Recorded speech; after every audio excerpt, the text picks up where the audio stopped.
Welcome to Opposition Territory here at the Philadelphia Sports Table Podcast Show, the longest-running weekly Philly sports podcast show in the world. 12 years strong. We've got a great Eagles-Rams pregame preview show coming your way this week on Opposition Territory. We've got one of our great friends. He has been on the podcast recently, too, as we dove into some NFL talk. We've got our friend Blaine Grisak. Blaine, buddy, how you doing, man? Doing great, Jeff. Thanks for having me. Looking forward to this this matchup. Like I told you pre-show, I think both teams have had this game circled on their calendar for absolutely some time. Yeah, absolutely. Blaine, let everybody know where they can find you on the social medias out there, on the internet, and on the web out there. You guys do some great writing with regard to the Rams over at SB Nation. So let folks know where they can find you. Yeah, you can find all my work over at turfshowtimes.com. Doing a lot of writing over there. Then I'm over on Twitter at @bgrisaktst, and then I'm just kind of starting to get into the YouTube game, so I have a YouTube channel going this season. So you can follow me over there. Search the Rams call sheet with Blaine Grisak, and then be sure to subscribe. Awesome, great. Let's get into this pregame preview show here. I mean, Blaine, I feel like the Rams and the Eagles are two teams thus far here in the 2025-2026 NFL season who really aren't playing the best football that they can be playing. But both teams are finding ways to win after 2 weeks. I mean, it seems like both teams are really trying to figure out what works and what doesn't work with both the offensive side of the ball and the defensive side of the ball. So, two-part question to start us off in terms of strengths and weaknesses within the Rams. Let's start off with what is the biggest strength of this Rams team after 2 weeks? What are your thoughts? I think the biggest strength has been this defense in the pass rush, which I think was to be expected. I think that the pass rush, I think they ranked second in the NFL behind the Denver Broncos in sacks through 2 weeks. So, I don't think that the pass rush was necessarily. I think everybody kind of saw that as a strength of this defense, but through 2 weeks, they also rank the defense as a unit ranks number 2 in overall success rate and EPA per play. So this is I don't know how much if they'll be able to sustain that top 3 level over the course of the season. But for a defense that I think many, at least in the national media, expected to maybe be a bottom 10 unit or bottom half of the league type unit, I think they've kind of proven that they're closer to the top 10 than they are the bottom 10. Absolutely. They're playing strong for sure, but we also have seen, even like with the Philadelphia Eagles, they have some strengths. They've got some weaknesses right out of the gate this season as well. What's the biggest weakness thus far on this Rams team? Yeah, I think it's the interior of the offensive line. They made some changes in the offseason, bringing back Coleman Shelton. They've dealt with a few injuries there. Steve Avila missed last week. Hopefully, the Rams will hope to have him back for this game against the Eagles. And there's been if there's one place the Eagles are going to probably win a matchup, is going to be on the interior offensive line. Which, if you're the Rams, that's not something you want to hear. Just with Jalen Carter there, right. Obviously, he kind of blew up their season on the final drive of that division round matchup. So. I think it's the interior of this offensive line, and thankfully the Rams have Matthew Stafford at quarterback, so he's a veteran guy and kind of able to navigate the pocket, I think, better than most quarterbacks, and that's one of his. I think a part of his game that's very underrated is just his pocket movement and ability to evade pass rushers. So, that interior has been a struggle, but they've managed, and things kind of started to finally click offensively in the second half of the Titans game in week 2. Yeah, well, just to let everybody know, we're going to be diving into the trenches a lot more within the next few minutes here. But Blaine, it's a great segue into the next topic when you're talking about Matt Stafford. I mean, he is a seasoned veteran quarterback, but last week against the Titans, he had a key interception that really allowed the Titans offense to control the tempo for a pretty decent stretch of the game. So what we have seen from Matt Stafford, again, veteran presence out there on the field, putting a lot of the weight on this team on his shoulders at times so far after 2 weeks, but there can be improvement for sure when it comes to his quarterback play. Can he improve? And if so, where does he need to improve most, as this team is really going to be facing a strong defense in the Eagles this week? Yeah, I think for the most part, actually, he's been absolutely fantastic this year. That interception that you're talking about, Cody Barton makes an absolute incredible play on the ball. He kind of He did. pre-snap shows himself as a blitz and then absolutely beelines it to the sideline and makes a great play on the ball. But at the same time, I think Matthew Stafford, he's that guy that kind of trusts his arm a little too much sometimes, and that honestly might have been one of those cases as well where.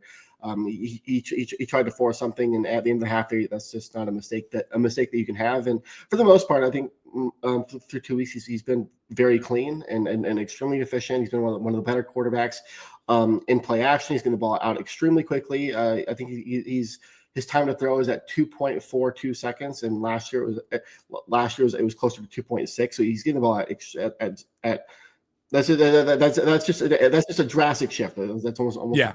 quarter of a second. So getting the ball out quickly, keeping the offense on track. And as of right now, he hasn't necessarily had to be the special version of Matthew Stafford, but we know he's capable of that if needed. And right now he's doing a very good job. I think just kind of managing the game and letting the game come to him. I think you're absolutely correct in what needs to happen with him getting the ball out quick this week against the Eagles. You mentioned Jalen Carter, and we know how dominant he is on the interior of the line and the trenches. Also, Jordan Davis is having one hell of a season for this Eagles team. A lot of folks have been kind of waiting for that dominant Jordan Davis to show up, and we've actually seen that for 2 weeks now at this point. Matt Stafford's got to get the ball out quick, whether it's with slant routes, whether it's with some quick outs, getting the ball to Devontae Adams, to this receiving core that the Rams have that is pretty prolific. I think that's going to be a very important part of Matt Stafford's game as we're moving forward here. But want to get into some trenches matchups with you right off the bat here as well.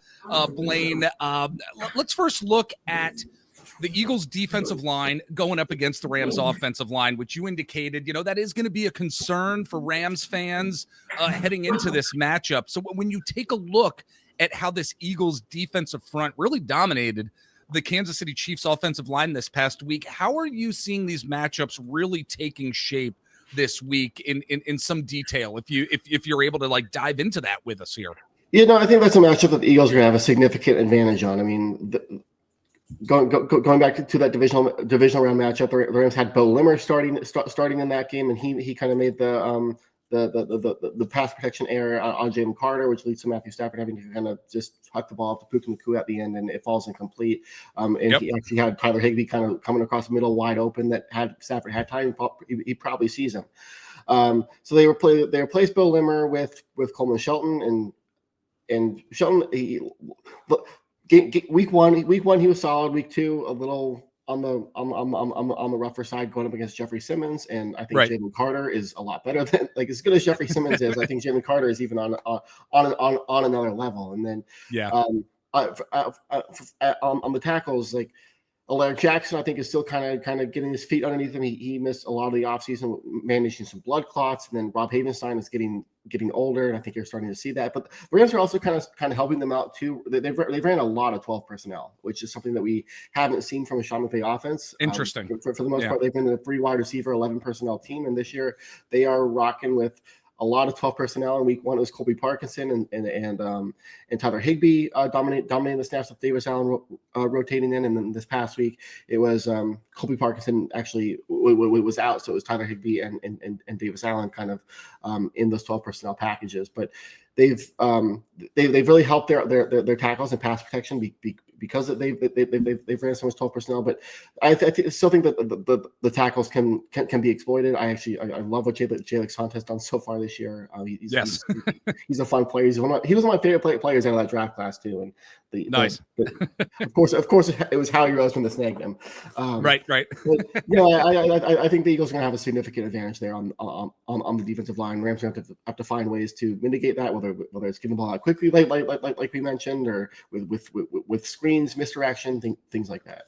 Yeah. Do you think the Rams and the offensive coordinator, they're running a lot more 12 personnel this year to get Kyron Williams going as well, from the run game perspective, or is it just mainly from a pass pro type of schematic? What are your thoughts there? Yeah, no, I think it's mostly from a pass protection standpoint, and then also just when you're coming out 12 personnel, obviously the defense pretty much has to match that in base. So you're getting I think some more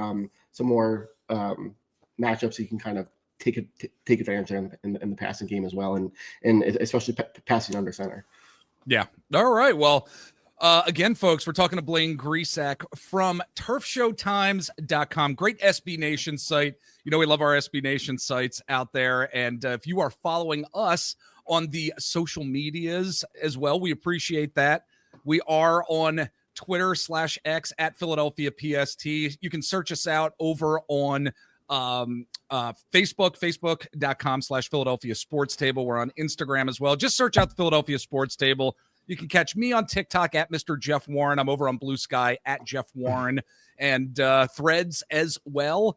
And if you would be so inclined, you can like and subscribe to us here on YouTube. If you're listening to the audio, hey, head on over to YouTube, search out the Philadelphia Sports Table, subscribe to us, like our videos. We greatly appreciate that. So that being said, folks, we are going to take a break. And when we come back, got a lot more in terms of this Eagles-Rams matchup that we're going to be seeing in Week 3. Stick with us. All right, we are back with our good friend Blaine Grisak from turfshowtimes.com over at SB Nation. Always great having him on the show when he's able to jump on. Look, we talked about the Eagles' defensive line going up against the Rams' offensive line right before the break, Blaine. And on the flip side, I'd like to dive into the Eagles' offensive line going up against the Rams' defensive line. This is going to be an extremely interesting matchup for us all to watch. Interestingly enough, Jared Verse, he's been kind of quiet this season, at least from the stat sheet, from everything I've seen thus far. But Byron Young, he's really been able to take advantage of various matchups throughout the first 2 weeks of the season here. And this is an Eagles offensive line, as we know, that's one of the best in the league. They've been doing quite a fantastic job so far this season. So how do you see this matchup really playing out this Sunday? Eagles offensive line going up against the Rams defensive line. Yeah, it's kind of funny, you know. We just talked about the Rams and how, like, I think it's kind of the interior of the offensive line that can kind of be exploited. And I would kind of, I think, say the same about the Eagles. Is I think they can kind of be exploited a little bit through the interior. I think it's going to be important for this game. Jared Verse has kind of struggled with just in the past and a little bit this year, just with his contain. We've seen Cam Ward kind of be able to break out, and if Jalen Hurts gets that opportunity, he's going to take that every single time and absolutely break away and run. So it's going to be important for both him and Byron Young to stay disciplined. But yeah, if the Rams are going to win this game, that they've got to get to Jalen Hurts, make him beat them through the air. The Rams signed Puna Ford in free agency for and the primary reason for that was to stop the run.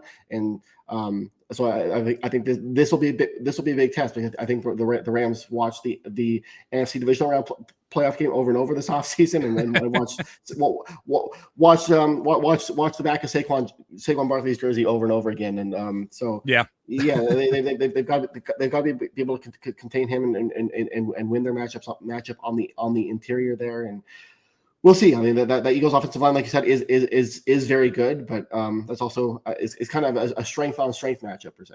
Yeah, absolutely. And look, I think it's important for us Eagles fans to realize that Landon Dickerson is not 100%. Yes, he held up in week 2. It was a storyline we were following about his back and how that's been a nagging injury for him since the preseason. Landon Dickerson did hold up next week. Who knows about week 3? We've talked about on this podcast platform how incredibly important the Eagles medical staff and the training staff is going to be for Landon Dickerson to be able to make it through this season. We're already in week 3, and we're still questioning, whether or not he's going to be able to stay healthy game after game after game. That certainly is going to be a matchup, whether it's Jared Verse, whether it's Byron Young, maybe taking advantage of that injury that Landon Dickerson has been nursing here for several weeks. So, all right, well, let's move on here, Blaine, because the Eagles secondary, wow, especially cornerback 2, it's pretty weak. Adoree Jackson has just been getting exposed more and more. on more than a few occasions over the past few weeks. I know a lot of us Eagles fans are hoping to see Jacorian Bennett perhaps maybe start at some point, or even get some more playing time, because Adoree Jackson just isn't it. We know that. And it's interesting how you wrote this past week over on Turf Show Times that Matt Stafford's passes to Davante Adams, they seemed a little bit forced here. So while they're certainly getting that rapport, Matt Stafford and Davante Adams, who is a fantastic receiver and has been for some time in the NFL, I'm wondering how you see the Rams receivers really matching up with this Eagles secondary that can be exposed. What are your thoughts here? Yeah, I think we go back to that divisional playoff game last year, and the Rams, the offense pretty much ran through Puka Nacua. Cooper Kupp was kind of a shell of himself. And just wasn't as explosive. And then Demarcus Robinson was he was fine, but he wasn't. I don't think defenses were scared of Demarcus Robinson per se, or by any means. But I think the Rams have two legitimate threats in Puka Nacua and Davante Adams. And I think you kind of saw what. Like you said, I think Stafford and Adams' rapport is continually growing, and I think it will continue to get better as the season goes on. And there's one point in the first half against the Titans where I think Adams had two receptions on eight targets. So it wasn't there, and that improved in the second half. Adams had the touchdown coming out of the second half. Stafford hit Adams for I think 26 and 19 yards. So he had 45 yards on two catches just on the opening second half drive. Yeah. I think that's because the Eagles cornerback 2 spot is so vulnerable. I think this could end up being a big Davante Adams game, and that's a connection that's going to have to hit. But at the same time, this Eagles secondary, I think outside of the cornerback 2 spot is so talented with Cooper DeJean and Quinion Mitchell. Yeah, absolutely. And let's not forget, like, Reed Blankenship, not that bad of a safety either. And Andrew Makuba, boy, he really played an incredible game this past week against the Chiefs, and was one of the main reasons why the Eagles won. Eagles defense is really strong heading into week 3 here. So with that being said here, Blaine, we like to end our pregame preview shows here on our Opposition Territory podcast with these two questions, basically being what both teams are going to need to hit on for a win this coming week. So let's start with the Rams. What do you think the Rams are going to need to hit on for a win this week against this Philadelphia Eagles team? No, I think it comes down to stopping Saquon Barkley. I mean, have they been able to do that in the playoff game? They probably win. They probably win. And I think I saw a stat on I think it was either Sunday night or Monday, but Rams are 9-0 against when all their starters play. They're 9-0 against every opponent outside of the Philadelphia Eagles. So yes. the Eagles have kind of been the Rams' kryptonite here over the last year or so. And I think it starts to stop Saquon Barkley. Jalen Hurts is I love Jalen Hurts, but I don't like calling him a game manager is disrespectful. I don't want to call him a game manager by any means, but I think if they can make Jalen Hurts beat him with his arm, that's where you want to be as a defense. I think.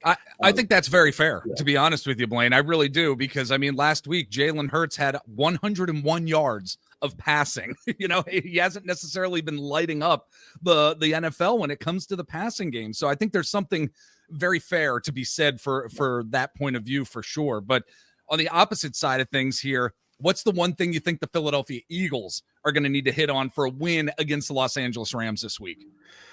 I think it's hitting on explosive plays. I think one matchup that Eagles fans are kind of frothing at the mouth at is Emmanuel Forbes is starting at cornerback, and AJ Brown has had a lot of success against Emmanuel Forbes there. So if Hurts can kind of he has a really nice deep ball. And so if the Eagles can kind of hit on some of those deep throws to Devontae Smith and AJ Brown, I think they'll have a really good shot in this game. Well, AJ Brown is looking to get a jump start to this season. He's had 2 games and a total of 35 yards, Blaine. I think he wants to definitely get a jump to this season. Absolutely. So, my friend, it was great having you on. Always enjoy the time that you're able to give us here. Fantastic preview show for this upcoming week 3 matchup. Again, tell folks where they can find you online if they want to follow you. Yeah, you can follow me over on Twitter at BGrisekTST, and then all my written work is over at turfshowtimes.com. And thanks again, Jeff. Thanks for having me, and really looking forward to this matchup on Sunday.